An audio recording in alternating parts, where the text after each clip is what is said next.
Hi, welcome back to the second of the tutorials on the Subtractor polyphonic synthesizer. So far we'd gone over the oscillator sections and we'd covered waveforms, octave, semitone, sense, the mix button here, and also the second oscillator which you need to turn on there. And we detuned these two by 7 cents either way, so we get a big nice fat bass line. Okay.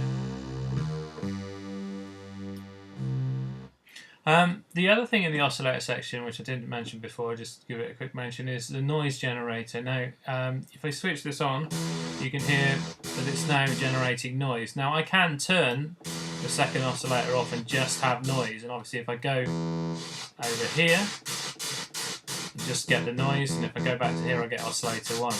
Okay, or I can have a combination of the noise and oscillator 2.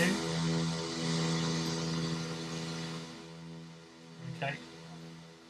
Look at noise a bit later, but basically you've got a decay, so it's how long the noise takes to, let's just go to noise, it takes to fade out.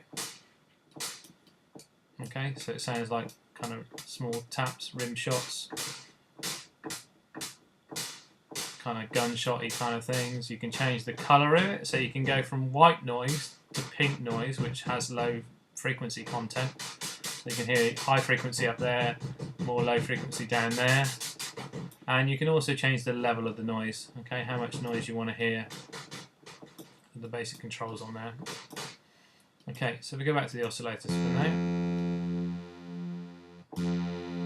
Okay. Right, moving on to the filter section. I'll just bring this up in the manual. It's a good idea to go through and read the reason manual to follow up all of these tutorials and just to kind of cement things in your head. It'll kind of really help with giving you further information. The first thing I want to look at here is the low pass 24 dB filter on the filter section. As I said before, the routing is really important here. What's actually happening is this oscillator and this noise generator flow into the filter here. So that's your next point of control. So the routing goes from here into here. You can kind of see how these three bits are joined up, but you can't really tell that it's going to go into your filter, but that is effectively what's happening. So here's a diagram showing you the 24 dB low pass filter. You can see it's got a really steep slope there. This is kind of, if you think of your frequency range, we've already learned about 20 Hertz to 20k.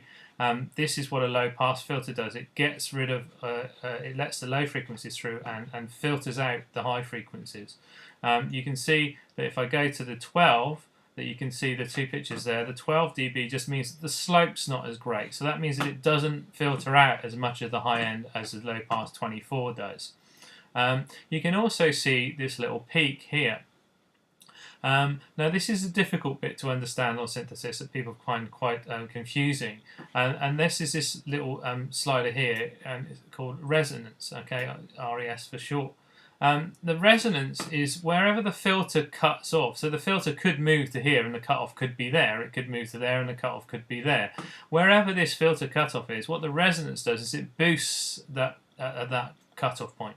Okay, so what it does essentially is once you push it up enough, it makes a signal feedback. So you can hear here, if I take the resonance up,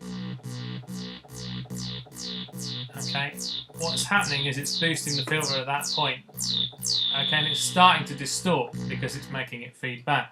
Okay, what happens when I get about halfway up is you start to get this kind of squelchy, kind of acidy sound, which is quite cool. Okay, by having the resonance up.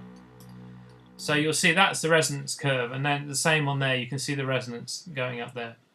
Bandpass filter. Well, bandpass takes a particular area of the frequency range and just concentrates on that. So you can move it across the frequency range. Okay, so you can get some interesting sweeps, especially if you get the resonance up a bit. Again, you can see the resonance peaks in the middle on a bandpass. Okay, if you go to high pass, you can see that the high pass is the reverse of the low pass because it just lets through the high frequencies and cuts out the low frequencies. Okay, so we can hear high frequencies and then as we bring down, we can hear it cut down to the low. We can also raise the resonance. Okay, which kind of pushes that resonance curve up. And then finally, the notch filter. You can see a notch filter cuts down into the frequency range, and the actual resonance controls the width of that notch. Okay, so the more I go up, the wider it is, and the more I go down, the narrower it is. Sorry, I'm on high pass still. Okay. And you can see that that's quite an effective thing. If you automated this, you can make this kind of really quite a nice, interesting pulsing sound. Okay, so that could be something to look at later on. Okay, you've also got keyboard tracking here. That means it tracks the filter more as you go up the keyboard, so it opens the filter out. So if I turn it off, sorry, let's go to low pass. Okay, so here, as we go up, it gets brighter. Okay, open it up, it gets brighter still. Okay, so that's your filter section.